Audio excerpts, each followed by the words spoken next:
It's 10 times the terror. Hello there.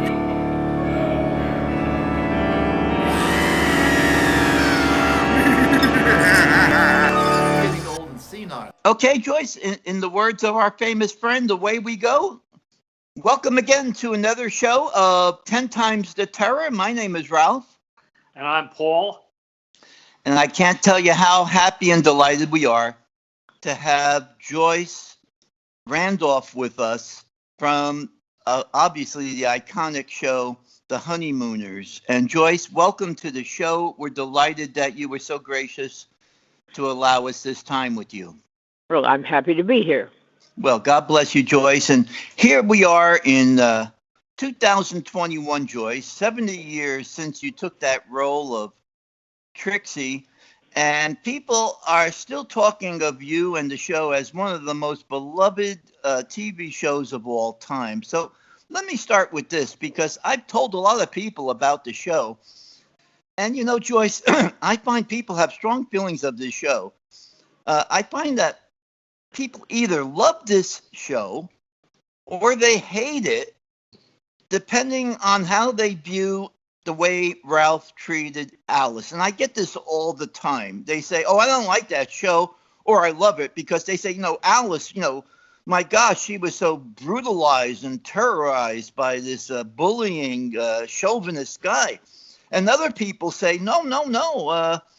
Alice is the true feminist. I mean, she challenges that stereotype of the 50s, and she is really in charge of the money. I mean, this poor guy's got to come up and ask her for money, and she stands up like a David before Goliath.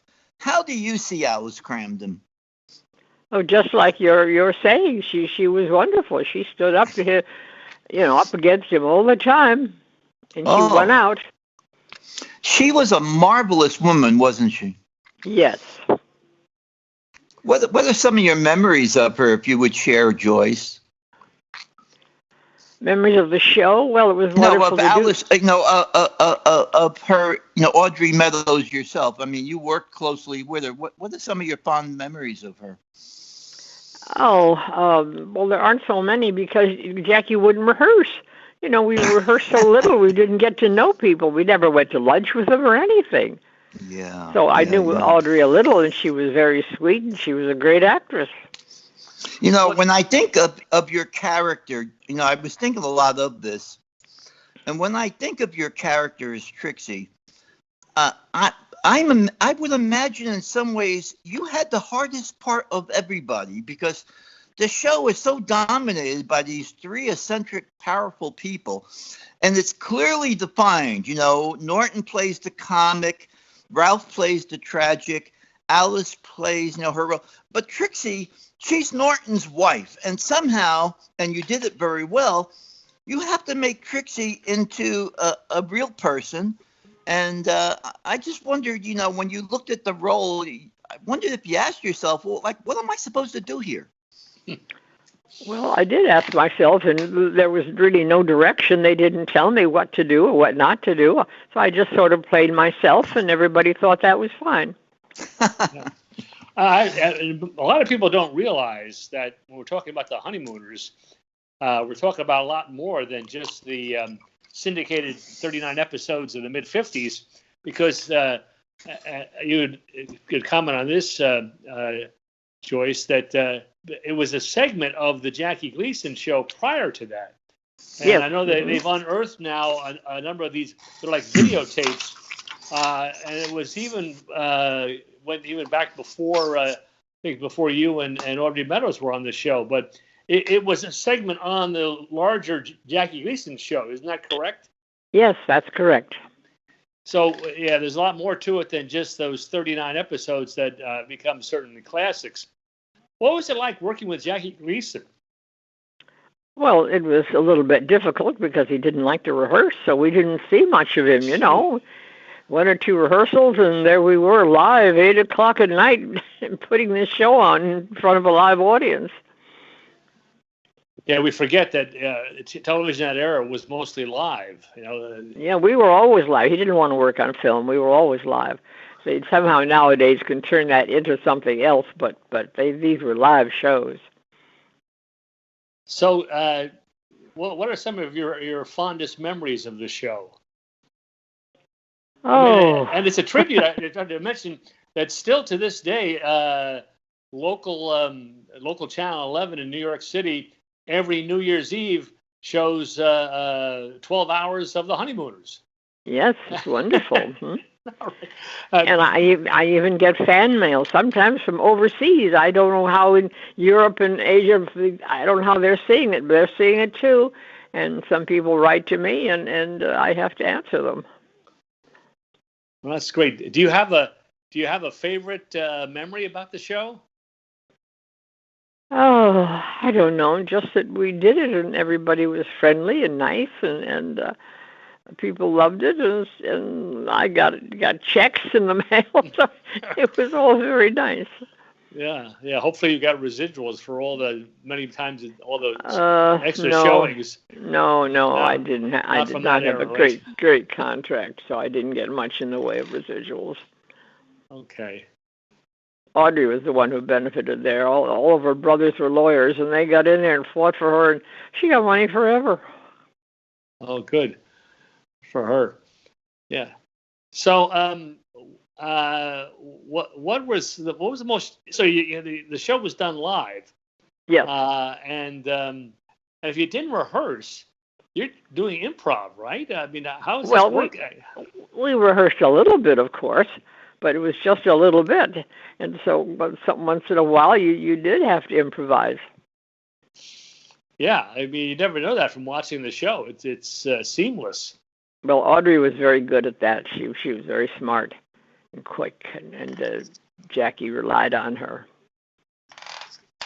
Okay. Now, the other, I guess, another issue here is in terms of being typecast. When you were done with the Honeymooners, was it difficult getting other parts in either television or movies? Oh, yes. My agent would try, and they'd always tell, oh, no, we can't use her. She's too identified as Trixie. So it was very difficult. But I was happy being a married lady, and then I had my only son, and I wanted to be home taking care of him anyway. Okay, yeah. I mean, there's a long history of that in show business of people who get typecast in a particular role, and you really can't do anything else. You know, whether it's Bela Lugosi doing Dracula or Basil Rathbone doing Sherlock Holmes, or there's a number of examples of this where you get locked into an image that the public, I guess, has of the person, and they can't see anything else. Yeah. What are your memories of television back in that era? Did you have much contact with other shows, other people, or I mean, it's no, not really. You couldn't go around to their rehearsals or anything. Rehearsals were closed off, but sometimes you met them at restaurants or bars or something. I was going to say, Joyce, you were a very young woman when you got this opportunity, and I happened to see in 1990 a tribute that was paid to you with Art Carney and Audrey. The three of you were on stage, and you got a 5-minute standing ovation by a huge group of people. I mean, it must have been overwhelming. It was wonderful. It was overwhelming. The three of us were crying. We never saw that. Thought this would happen, to walk out on the stage of Radio City Music Hall and have these thousands of people stand up and applaud. Oh, God, it was really something. Joyce, it was not only an applause, but you had to literally, please stop. So, I mean, I saw your eyes were wet. And I was wondering, Joyce, maybe I'm wrong, but I think in your mind, as you watched all that, you probably said to yourself, God, I could never have imagined as a young kid taking that part that I would be here with this kind of accolade. That's right. Mm-hmm. And never imagined it. Nope. You are a beloved icon of television history. I mean, sometimes you must say to yourself, I'm just Joyce, I'm just who I am, but I'm sure you get stopped even today by people that they gasp. That's Joyce Randolph. Right. Well, I don't get out much anymore, you know. It's with the pandemic and everything, it's tough, you know. We stay home with masks on. Yeah, right. You know, Joyce, can I play a little opening of the show? I want to ask you a question. Let me play this. Here we are. Here we are.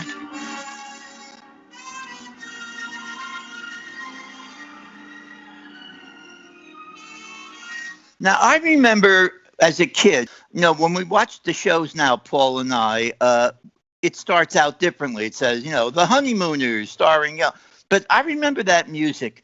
Do you recall, because I remember they would start the show with these beautiful girls coming out and saying, the Jackie Gleason show. When was that? Is that later? No, that was as soon as we went to CBS in 1952. Well, that's interesting because I cannot find anything on the internet that shows these beautiful girls coming out and introducing the show. Yeah, but the episodes I mentioned before, those episodes of The Honeymooners were already part of this show, and even I think were you there from the very beginning, Joyce? Because I know there was a different Alice. Yes, I was there right from the very beginning. You were there from the very beginning. Bert Kelton was the first Alice. Yeah, so the format, it was like an hour show with different segments. Tell us a little bit about how that was. I don't know. I was only in that one little segment. I don't know what else they were doing. We disappeared in our dressing rooms, but it's interesting. It was strange. We weren't long that way. When they moved us to CBS in 1952, it was a little more organized, I guess. You know, Joyce, my favorite show, I don't know, you know, when you think back, but I know for you it was a lot of work and it was a job. You know, us as, you know, we people as fans, we just enjoy. You guys had to go through all the hoops and ladders to make that show work, and you did a great job. But I remember in my favorite show, the Christmas episode, where Jackie brings out the cast. I always wondered, did you know he was going to do that, or was that impromptu? It was impromptu. Probably he only did it because we had a little time left. He had to fill up that time. Is that right? Oh, that's a wonderful piece of trivia, Joyce. That's going to go all over the internet. I mean, he was in his bathrobe. Yeah. Oh, my gosh. He was a very complicated man, wasn't he? Yes. Mm-hmm. And hard to get to know. He was a little standoffish. He was, and I think that was part of his childhood. I mean, I've studied his life, and he had a rough. He had a rough childhood. Yeah, he did. And Joyce, tell us how you got the part. How did you become Trixie? I did a commercial on the show. They actually called up my roommate, Diana Herbert. The casting guy was kind of sweet on Diana, so he called her up to do a commercial. She says, "Oh, I'm already working." But she says, "Joyce can do it. She's not working tomorrow." And it was like for the next day. You know, they were done rather slipshod and quickly. And so I went over and did the Clorox. It wasn't Clorox commercial. It was some kind of a commercial. And then a few weeks later, the same casting guy, Mr. Cates, called up and said, Jackie has written a serious skit. It's very strange. It's short, but they're going to do it on the show. And he's sitting in a dressing room, and he's older, and he needs an older woman to come in. And this is the woman that he should have married long ago. And he said, "You got to come in and do that. I'll get a script to you overnight." And he did, and I did. I guess with one rehearsal, maybe no rehearsal. I don't know. I played this little thing with Jackie, and it just sat there like a lump. The audience didn't know what this was. You know? Yeah. And then the next week, Joe was on the phone. And he says, "Well, have you seen this new thing we're doing called The Honeymooners? And our Carney is in it, and Bert Kelton and Trixie. We need." Jackie said, "Get me that woman that was on the show the other day. Get me her for Trixie." And that's how I fell into it. You know, he just it was crazy. I know from my own experience, I had a 8-year television show nationally on how to play guitar. And I remember in one interview they asked you, how your agent worked that out with the lawyers and so forth. And your experience was very much like my experience in that you say to yourself, I've got an opportunity to go on television. Am I going to go to a lawyer and get involved in this stuff and maybe, lose this? I mean, you say to yourself, these people are investing a couple of, $1 million into this project. They're asking me to come. If I get involved with legal things, they may just say, forget about it. We got 10,000 girls that'll jump at this opportunity. That's right. Am I reading that right? Yeah. Absolutely. Yeah, I mean, you're not Sophia Loren at that point. You're a struggling actress who's trying to make a living, and they give you this great opportunity, and you say, look, I mean, I don't know what the price was in those days, whether it was $500, $200, but in those days you could live in New York for $200 a week rather comfortably. And we did, yes. Yeah, that's about what we were paid, and we lived comfortably. You're right. Right. I mean, my father made $60, $70 a week in those days. So if you're making $200-$300 a week, you're doing pretty good. No, the minimum was $159.50 per our show, I guess, $159 and change, and that's what he paid, the minimum. He didn't give you anything extra. Not right. When we were still on a smaller channel. He did a little better when we got to CBS.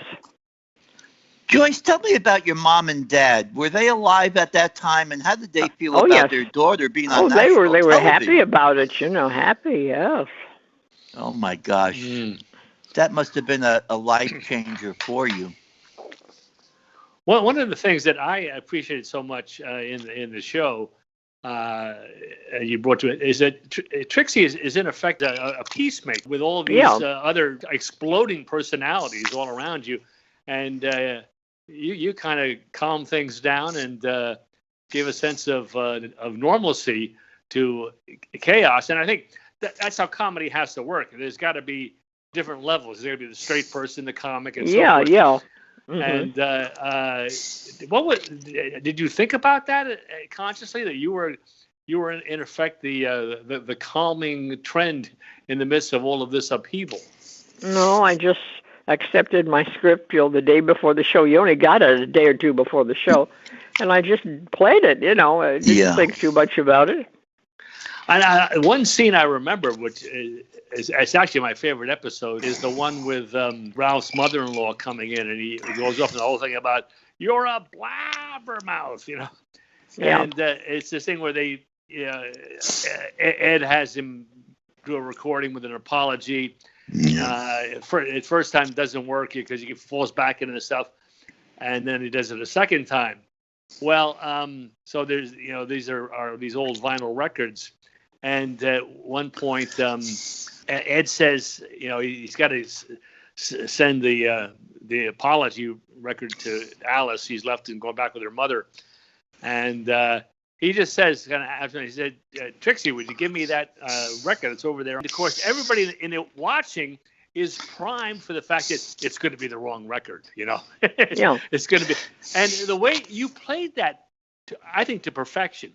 Because it seems so matter of fact, but it's the real biggest comic moment of the whole show. Because you're going to know, here we're going to go again. And in fact, I think the show was called A Matter of Record. That was a classic example of doing more with less. I mean, you just sort of pass things over. But you did it in a way that you could help communicate with the audience. Oh yeah. This is going to be big trouble, but it's not seen overtly right away. I like what Audrey Meadows said. She said, "I learned very quickly." Joyce, she said, "I'm sure you remember this."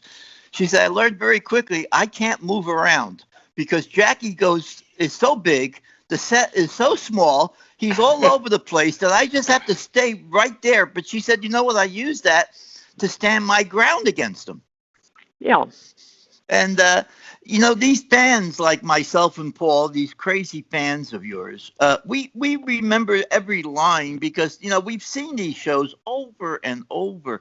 And I'm sure at times you're amazed that the fans know more about a certain show than you can recollect, only because for you, it was, it's a part. But over the years, growing up as a little child, watching these with my father and mother who are long deceased, I mean, I have memories that we would watch the show live, and we would gather in those days, as a family and make popcorn and watch it and laugh. There is something very special there. Just like I'm sure in your life, you think about your family, you have some wonderful memories. So Yeah. we associate you and your show as something almost sacred, because we live in a world today that is getting so violent and nasty, Yeah. and you say yourself, Alice and I, or Art and us, we would never say the kinds of things or insinuate the kinds of things that I see on you get disgusted sometimes, what people call humor, and you say, Yeah, that's disgusting. That's disgusting. We would never have done that. That's right. Yeah, I remember watching the show with my grandmother, Saturday night, right? Mm-hmm. Yeah. And looking forward to that all the time. And then there now did it went back then? Didn't the Honeymooners continue when the show went back to the kind of variety format of an hour? I don't know. I get the years mixed up, but we seem to be at CBS from 1952 to 1957, so we were doing something. Right. Yeah. And it was just one season that it was just the Honeymooners. Yeah. Yeah, So only 39 one episodes. season where we were alone. Yeah. Yeah. So then, so that was an indelible moment in television history.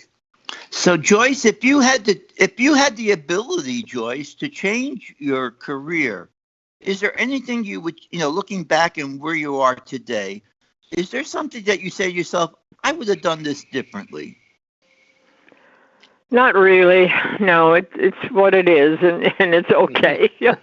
It's okay, right? Yeah. It's Yeah. okay. I mean, do you think you wonder sometimes, what your life would be had you just either turned down the role or been more aggressive or whatever. But you know what? It's worked out well for you because you're a loved lady by millions of people. Yes. Mm-hmm. And that's an accomplishment. Yeah. That's a big accomplishment. And I met my husband through the show. We had a Did you? long marriage, Tell us but he about- passed away. Tell us about that. How did you meet your husband? He met our costume designer, Peggy Morrison, and her husband. They met at Sardi's Restaurant and Bar, and both men had been in the Army, in the Navy. My husband had been a Navy pilot, and her husband had been in the airline pilot kind of thing. So they were friendly. And so Peggy Morrison said, oh, come to our show some Saturday night. I'll give you a ticket for the audience, And then Saturday he came along. And she had told him that afterwards we went to next door to Sam's Bar and Grill and Bar and had something to eat. And he said, she said, some of the girls go along, you should come. He came along and he met me, and 5.5 months later we got married. Wow. Okay. And it lasted So a long Joyce, time. Are you Trixie yourself? I mean, are you a Trixie or are you a totally different kind of lady than Trixie? Oh no, I'm Trixie. I was playing myself. They didn't give me anything to play. They just said, just read the lines like you do, Oh, that's wonderful. For myself, I see I'm a Presbyterian minister, Trixie, and as I studied the characters, I was amazed to read. First of all, Audrey Meadows had a father that was an Episcopalian minister. Yeah. I didn't know that. And Jackie Gleason, although he was, let's face it, he was no saint in the way he lived, he, during the later years of his life, was very concerned about trying to understand God and God's Oh place yes, in he his was life. always looking into that sort of thing. Always. That's yes. right. Yeah. And Art Carney, I read just recently a story about Art Carney. He had to get bypass surgery, and he says, I don't want to quote all this stuff, but he says he became very concerned for his life. He says in his own words on Guidepost that he got on his knees and prayed to God and said, Lord, I never have put you first in my life as I should, but right now I ask that you help me. And he said he saw a figure appear to him that he told his wife that he said he felt that God appeared to him and helped him and said, we're going to start all over again with your life. And he said from that moment on, he had a religious experience that never left him. I mean, I'm amazed. And as a minister, as I look at the Honeymooners, I see two recurring themes that are kind of subtle but very powerful. Let me share that with you, because I know a lot of interviews don't get into this, but you got to excuse me. I'm a minister, so I'm going to say it. There is in the Honeymooners this idea of the need for forgiveness as essential to keep love alive, because Alice is the key figure in this, because despite all of Ralph's rantings and sickness, she always forgives him. And he always winds up saying, baby, you're the greatest. And why is she the greatest? Because Alice always forgives him. But you know what, Joyce? It comes at a cost, because Ralph always comes back to the reality. I really screwed up, and Alice, I am so sorry. And and you can't have a marriage without that. Yeah. And the second theme is, despite the horrible circumstances and the humble circumstances, there is something in Ralph, and I'm sure in you and me, that refuses to simply say, all I want to do is exist. There's a searching there that he wants to do more than survive. Ralph is this tragic figure who wants to be somebody. And you know what? In the end, he always comes back to saying, I am somebody because I got this gorgeous woman, this princess that loves me.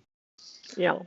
And it's a beautiful story, really. I mean, it's a story of failing and being forgiven and trying to start over again, which is, to me, is part of the gospel. Mm-hmm. Yeah. Absolutely, yeah. Absolutely, yeah. Yeah. Well, and so I tell people when they say, I hate that guy, Ralph Crandom, he's a bully, I say, he's a little child. He's a little baby. Yeah. And, he is who he is. But if you don't understand the basic premise of the Honeymooners, because, it's not Ozzie and Harriet, right? Joyce, it's not Ozzie and Harriet. Yeah. It's a true life. And it's the only story I know in the 50s that really dealt with reality, because there are a lot of people, even today, like Ralph Crandom, living being in poverty and trying to make something of themselves. And it never seems to work out very well. But they got people behind them that love them. And so they move on. Yeah. Yeah. So I got to tell you, Joyce, this has been one of the highlights of my interview. Absolutely. And Joyce, we love you. We do love you, not only for what you did, but for who you are, because you're a classy lady, Joyce. Well, thank you very much. Yeah. It's been a great privilege talking with you, Joyce. I really appreciate you taking the time. Continued health and blessings on your life, Joyce. Thank you very much. Yeah, God bless you. This is Ralph. Yeah, and Paul. All right. And Joyce, wishing you all a wonderful life, and away we go. Right. Yes. Thank you, dear. Thank you. Right. Bye-bye. Paul? Yeah. How sweet it is. Oh, yeah, absolutely. Okay, so this is Norton. Space helmet on, hook up the video, and good night to all. Thank you for listening to It's 10 times the terror. the podcast. You are impossible. Ralph, you're well intentioned, but totally wrong. She's a black.